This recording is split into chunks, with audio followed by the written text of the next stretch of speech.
ನನಗಿದೊಂದು ದೊಡ್ಡ ಪ್ರಾಬ್ಲಮ್ ಇದು. ಈ ನನ್ನ ಸ್ಪೆಕ್ಸು ನನ್ನ ಫೇಸ್ಗಿನ್ನ ಅದೇ ದೊಡ್ಡದಾಗಿ ಕಾಣಿಸುತ್ತೆ. ಹಲೋ, ಎಲ್ರಿಗೂ ನಮಸ್ಕಾರ. ಇದು ನಿಮ್ಮ ಪ್ರೀತಿಯ ದಿವ್ಯಾ ನಾಗರಾಜ್.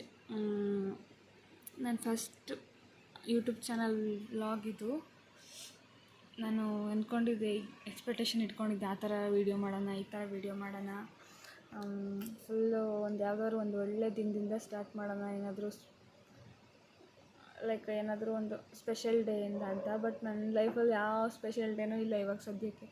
ಹಾಸ್ಪಿಟಲಿಂದ ಮನೆಯಿಂದ ಹಾಸ್ಪಿಟಲ್, ಇದೇ ನನ್ನ ಸ್ಪೆಷಲ್ ಆಗಿಬಿಟ್ಟಿದೆ. ಸೊ ಹಂಗಾಗಿ ನೈಟ್ ಶಿಫ್ಟ್ ಅಲ್ವಾ, ಮಿಡ್ ನೈಟು ಸ್ವಲ್ಪ ಕೆಲಸ ಎಲ್ಲ ಮುಗಿದಿದ್ವು, ಹಿಂಗಿದ್ರು ಮಲ್ಕೊಳೋ ಆಗಿಲ್ವಲ್ಲ. ಸೊ ಹಂಗಾಗಿ ಮಾಡ್ತಾಯಿದ್ದೀನಿ ವೀಡಿಯೋ.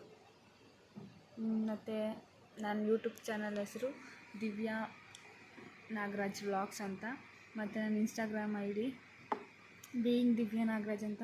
ಸೊ ಎಲ್ಲರೂ ಪ್ಲೀಸ್ ಸಪೋರ್ಟ್ ಮಾಡಿ, ಶೇರ್ ಮಾಡಿ, ಕಮೆಂಟ್ ಮಾಡಿ, ಲೈಕ್ಸ್ ಮಾಡಿ, ಮತ್ತು ಯೂಟ್ಯೂಬಲ್ಲಿ ಸಬ್ಸ್ಕ್ರೈಬ್ ಮಾಡಿ.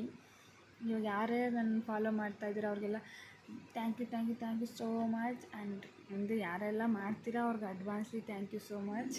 ಆ್ಯಂಡ್ ಇನ್ನೇನಿಲ್ಲ, ನನ್ನ ಲೈಫ್ ಬಗ್ಗೆ ಏನು ಹೇಳ್ಕೊಳೋಂಥದ್ದು ಏನಿಲ್ಲ. ಇದೇ ಹಾಸ್ಪಿಟಲು, ಮನೆ ಹಾಸ್ಪಿಟಲ್ ಇದೆ, ತಿರುಗ್ತಾ ಇರ್ತೀವಿ. ಅಂದರೆ 6ರಿಂದ 3, 3ರಿಂದ 6 ಅಷ್ಟೇ ನಂದು. ಮತ್ತು ಇನ್ನೇನಂದರೆ, ಈ ಮಧ್ಯದಲ್ಲಿ ಏನು ಮಾಡ್ತೀನಿ ಅಂದರೆ ಸ್ವಲ್ಪ ಓದ್ಕೊತೀನಿ, ಎಕ್ಸಾಮ್ಸ್ ಪ್ರಿಪೇರ್ ಆಗ್ತಾಯಿದ್ದೀನಿ. ನೆಕ್ಸ್ಟು ಇನ್ನು ಪೋಸ್ಟ್ BSc ಮಾಡಬೇಕು ಅಂತ ಅದನ್ನು ಪ್ಲ್ಯಾನ್ ಮಾಡ್ತಾಯಿದ್ದೀನಿ. ಇಷ್ಟೇ. ಇವಾಗ ನೈಟ್ 2:38 ಟೈಮ್, ಮಧ್ಯರಾತ್ರಿ.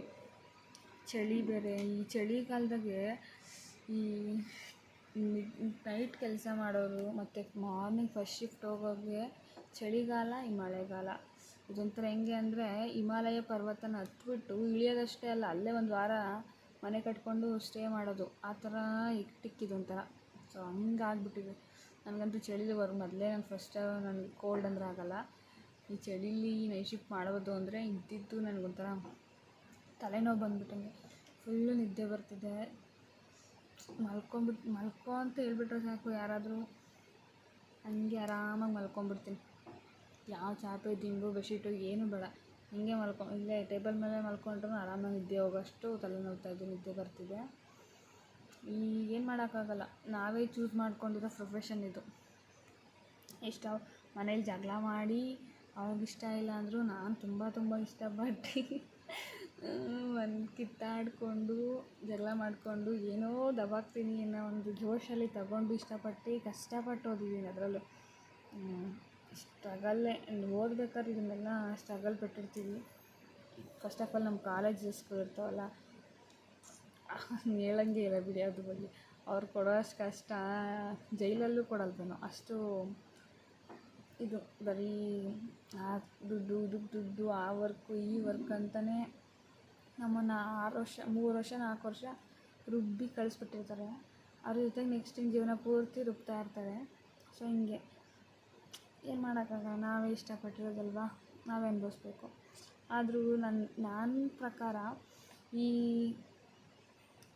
ಸರ್ವಿಸ್ ಫೀಲ್ಡಲ್ಲಿ ಯಾರ್ಯಾರು ಕೆಲಸ ಮಾಡ್ತಾರೋ ಅವ್ರಿಗೆಲ್ಲ ಒಂದು ದೊಡ್ಡ ಸೆಲ್ಯೂಟ್ ಹೇಳ್ತೀನಿ. ಯಾಕೆಂದರೆ ಸರ್ವಿಸ್ ಫೀಲ್ಡಲ್ಲಿ ಕೆಲಸ ಮಾಡೋದು ಅಂದರೆ ತಮಾಷೆ ಅಂತೂ ಅಲ್ವೇ ಅಲ್ಲ. ಯಾಕೆಂದರೆ ನಮಗೋಸ್ಕರ ದುಡಿಯೋದು ಒಂಥರ, ನಾವು ದುಡಿತಾ ಇದ್ದೀವಿ, ನಮ್ಗೆ ಸಂಬಳ ಬರುತ್ತೆ, ಅದು ಓಕೆ.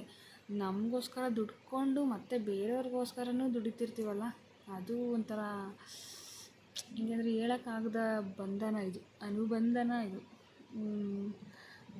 ಒಂಥರ ಹೆಂಗೆ ಅಂದರೆ, ಕೆಲವೊಂದು ಎಕ್ಸಾಂಪಲ್ ಕೊಡ್ತೀನಿ. ಲೈಕ್ ಪೊಲೀಸು, ನಮ್ಮಂಥ ಸ್ಟಾಫ್ ನರ್ಸ್ಗಳು, ಇದೆಲ್ಲ ಏನಂದರೆ ಸರ್ವಿಸ್ ಫೀಲ್ಡ್ ಅಲ್ವಾ. ಸೊ ಹಂಗಾಗಿ ನಾವು ಎಷ್ಟೇ ಪೇಷಂಟ್ಸ್ಗಾಗಲಿ ಇಲ್ಲ ಬೇರೆ ವ್ಯಕ್ತಿಗಳಿಗಾಗಲಿ ನಮ್ಮಂಥವರೆಲ್ಲ ಕೆಲಸ ಮಾಡಿದ್ರೂ ಕೊನೆಗೆ ನಮಗೆ ಆ ವ್ಯಕ್ತಿಗಳಿಂದನೇ ಬ್ಯಾಡ್ ಕಮೆಂಟ್ಸ್ ಜಾಸ್ತಿ. ನಾವು ತಲೆಗೆ ಹಾಕ್ಕೊಳಲ್ಲ, ಏನಾದರೂ ಅಂದ್ಕೊಂಡ್ಲಿ ಬಿಡಿ, ನಮ್ಮ ಕೆಲಸ ನಾವು ಮಾಡ್ತೀವಿ ಅಂತೀವಿ. ಬಟ್ ಆದರೆ ಎಲ್ಲೋ ಒಂದು ಮೂಲೆಯಲ್ಲಿ ನಮ್ಮ ಮೈಂಡಲ್ಲಿ ಅನಿಸ್ತಿರೋದಲ್ಲ, ನಾವು ಎಷ್ಟು ಮಾಡಿದ್ರೂ ನೋಡಿ ಈ ಥರ ಮಾತು ಕೇಳಬೇಕು ನಾವು ಬೇರೆಯವ್ರ ಹತ್ರ ಅನ್ನೋ ಥರ. ಸೊ ಹಂಗೆ ನಮ್ಮ ಲೈಫ್ಗೋಸ್ಕರ ದುಡಿಯೋದಕ್ಕಿಂತ ಬೇರೆಯವ್ರ ಲೈಫ್ಗೋಸ್ಕರ ದುಡಿಯೋದೇ ಜಾಸ್ತಿ ಆಗಿಬಿಟ್ಟಿದೆ. ನಾವು ದುಡಿಯೋದು ಜಸ್ಟ್ ಕಾಸಿಗೋಸ್ಕರ. ಅಷ್ಟೇ ಆಗಿಬಿಟ್ಟಿದೆ. ಲೈಫ್ಗೋಸ್ಕರ ಅಂತೂ ಅಲ್ಲವೇ ಅಲ್ಲ. ಕಾಸು ಬರುತ್ತೆ, ಅದನ್ನು ಏನೋ ಒಂದು ಇನ್ವೆಸ್ಟ್ಮೆಂಟ್ ಮಾಡ್ತೀವೋ ಇಲ್ಲ ಮತ್ತೇನೋ ಮಾಡ್ತೀವಿ ಅಷ್ಟೇ, ಜೀವನ ನಡೆಸ್ತಿದ್ದೀವಿ. ಅದ್ರ ಜೊತೆಗೆ ಇದೊಂದು ಎಕ್ಸ್ಟ್ರಾ ಬೇರೆಯವ್ರ ಲೈಫ್ಗೋಸ್ಕರ ದುಡಿತಾ ಇದ್ದೀವಲ್ಲ ಅಂದರೆ ಅದೊಂದು.